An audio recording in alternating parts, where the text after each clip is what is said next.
사이다 무비튼. 나는 아내와 딸과 3명이서 살고 있었다.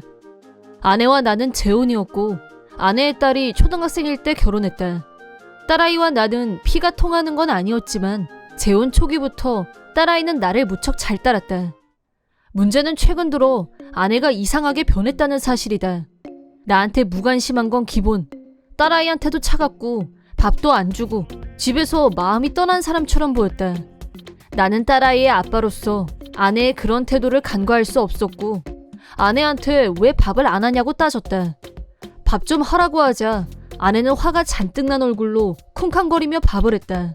어느 날 퇴근하고 집에 도착한 시간이 저녁 7시쯤 됐는데 아내가 집에 없었다.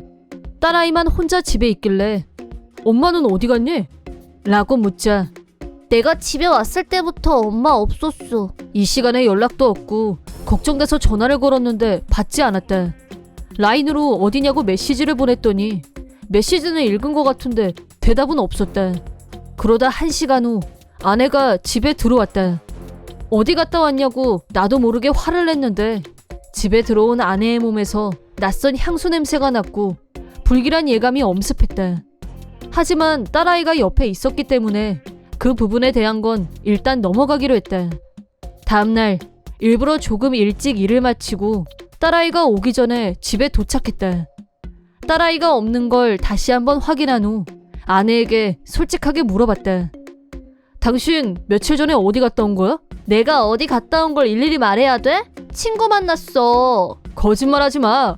그날 당신 몸에서 남자 향수 냄새 났던 건 어떻게 설명할래? 당신 바람 피우니? 그러자 아내는 바로 태도를 바꿔서 그래 맞아. 나 남친 생겼어. 당신보다 훨씬 괜찮은 남자야. 불륜을 순순히 인정한 것까진 좋았는데 부끄러움도 미안함도 없는 아내의 태도에 화가 나서 견딜 수가 없었다. 그리고 잠시 후 아내 입에서 더욱 뻔뻔한 발언이 나왔다. 아 맞다.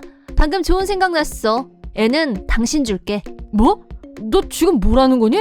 당신이 지나들이고 살면 내가 남친하고 재결합하는데 장애물이 없어지잖아. 정신 차려. 진아는 네 딸이야. 화가 나서 아내한테 버럭 소리를 지른 순간 눈에서 번쩍 불이 나는 걸 느꼈다. 언제 들어왔는지 딸아이가 자기 방문 앞에 꼿꼿하게 서 있었다. 나는 반사적으로 딸아이의 이름을 불렀다. 하지만 딸아이는 집에서 뛰쳐나갔다. 그런데도 아내는 딸아이는 안중에도 없었다. 내가 딸아이를 키워주면 자기는 훨훨 날아서 불륜남한테 갈 수 있다며 들떠 있었다. 그때 아내는 사람이 아니라 악마로 보였다. 그날 이후로 아내의 폭거는 멈추지 않았다. 다음날 퇴근하고 들어오니 아내가 보이지 않았다. 틀림없이 불륜남한테 갔을 거란 생각이 들었고 동시에 불길한 예감이 스쳤다. 나는 아내의 불륜 사실을 알게 된 후부터 아내가 집에 있는 통장을 훔쳐가지 못하게 통장과 도장을 숨겨놨다. 돈도 안 들고 그냥 나가버릴 리가 없을 텐데 뭔가 이상했다. 바로 서랍장을 뒤졌는데 어이가 없었다. 딸아이 교육보험 증서가 사라지고 없어졌다. 딸아이는 아내가 낳은 자식이니까 보험 계약자가 아내 이름으로 되어 있었다. 하지만 나와 재혼한 후 보험 금액을 좀 더 올려서 현재까지 낸 금액만 해도 1,000만 원 이상이었다. 아마도 아내는 그 돈을 들고 나간 게 분명했다. 불륜남에게 정신이 나가서 자기 딸 교육비를 훔쳐서 달아난 아내에게 구역질이 올라오는 기분이 들었다. 잠시 후 딸아이가 학교에서 돌아왔고 엄마는? 하고 물었다. 벌써 중학생인 딸아이에게 거짓말은 안 통할 것 같아서 솔직하게 다 말해줬다. 그러자 딸아이가 나한테 그럼 이제 아빠도 나 버릴 거야? 라고 물었다. 금방이라도 눈물을 터뜨릴 것 같은 얼굴의 딸아이. 자신이 버려졌단 사실에 절망했겠지. 나는 딸아이 눈을 똑바로 바라보면서 어떤 아빠가 딸을 버려? 넌 아빠 딸이야. 그런 걱정은 안 해도 돼. 내 마음을 말하고 딸아이를 안심시켰다. 나는 아내에게 몇 번이나 전화를 걸었고 라인도 보냈지만 아내는 불륜남한테 빠져 눈에 아무것도 안 보이는지 전혀 연락이 없었다. 그렇게 아내는 집을 나갔고 시간은 멈추지 않고 흘러갔다. 딸아이는 중학교 3학년이 됐고 졸업식이 가까워져 왔다. 그런데 그동안 아무 연락이 없던 아내한테서 갑자기 전화가 걸려왔다. 회사에서 일하고 있는 시간이었지만 바로 전화를 받았고 지금 어디냐고 물었다. 그러자 아내는 내가 어디 있는지는 알 필요 없고 당신 나한테 위자료 내. 라고 갑툭튀 위자료를 내놓으라고 했다. 위자료를 낼 사람은 불륜하고 가출한 아내였고 정작 나는 못 받은 위자료를 무슨 근거로 내놓으라는 건지 어처구니가 없었다. 아내가 주장하는 내용은 이랬다. 생각해봐. 당신처럼 별 볼 일 없는 남자한테 내가 몇 년씩이나 봉사했잖아? 그러니까 내가 당연히 위자료를 받아야지. 안 그래? 라고 궤변을 늘어놨다. 악녀, 쓰레기라고 생각했지만 이 여자는 정말 최악 중에서도 최악이었다. 들고 나갔던 딸아이 보험금을 다 쓰고 돈이 떨어진 게 분명했다. 나는 아내에게 네가 무슨 짓을 저질렀는지 자각은 하고 있냐고 물었지만 아내는 뻔뻔함으로 무장한 사람인 것 같았다. 돈이야. 직장 다니는 당신이 다시 처음부터 모으면 되잖아? 내가 내 딸까지 줬는데 나한테 고마워야 되는 거 아니야? 라고 다시 궤변을 토했다.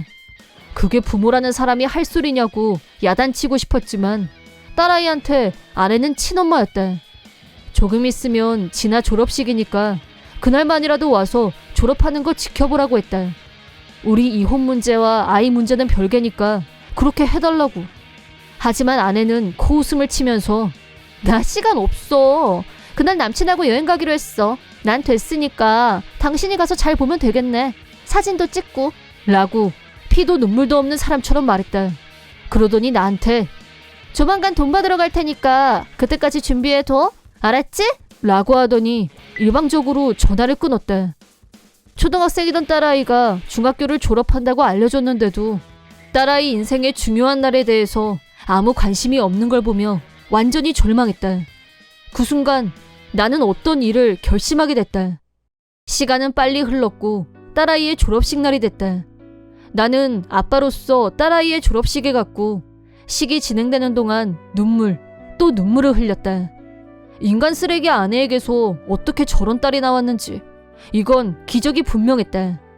그날 나는 딸아이를 위해 고급 레스토랑을 예약했다. 졸업식이 끝나고 맛있게 밥을 먹고 졸업 선물로 조금 어른스러워 보이는 가방을 선물했다. 딸아이는 행복한 웃음을 지어 보였다. 무사히 졸업식 이벤트를 마치고 방으로 들어가려는 순간 핸드폰이 시끄럽게 울렸다. 모르는 번호라 받을까 말까 망설이다가 받았는데 경찰이라고 했다. 그리고 아내가 죽었다고 했다. 전혀 현실이란 생각이 들지 않았고 멍하니 듣고만 있었다. 경찰은 설명을 계속했다. 지방 어디에서 아내와 불륜남이 몰고 가던 차가 속도 위반을 했고 대형 트럭과 충돌하면서 즉사한 것으로 추정된다고 했다. 옆에서 내 얼굴만 쳐다보고 있는 딸아이에게 숨길 수 있는 일이 아닌 만큼 사실 그대로 말해줬다. 딸아이도 멘붕이 온 표정이었다. 정신없이 며칠이 더 지나갔다. 불륜남과 아내에게 위자료를 청구하고 이혼을 마무리하려고 했었는데 아내는 빈 육신으로 나에게 돌아왔다. 가족들만 불러서 조용하게 장례식을 마쳤다. 모든 절차를 마치고 난 후 딸아이가 마당 한 구석에서 혼자 울고 있는 걸 봤다. 내가 딸아이를 부르자 딸아이는 앞으로 자기 인생은 어떻게 되는 건지, 엄마는 죽고 새아빠한테는 버림받는 게 아닐까, 앞날이 걱정되고 두려워서 울고 있었다고 말했다. 나는 다시 한번 딸아이에게 진아 너는 언제까지나 내 딸이야. 네 엄마하고는 이혼할 생각이었지만 진아 너는 아빠가 친권을 가져올 생각이었어. 그러니까 앞으로도 지금처럼 아빠랑 같이 살자 라고 말하자 딸아이는 서름이 북받쳐 올랐는지 한바탕 울음을 쏟아낸 후 나한테 달려와 안겼다.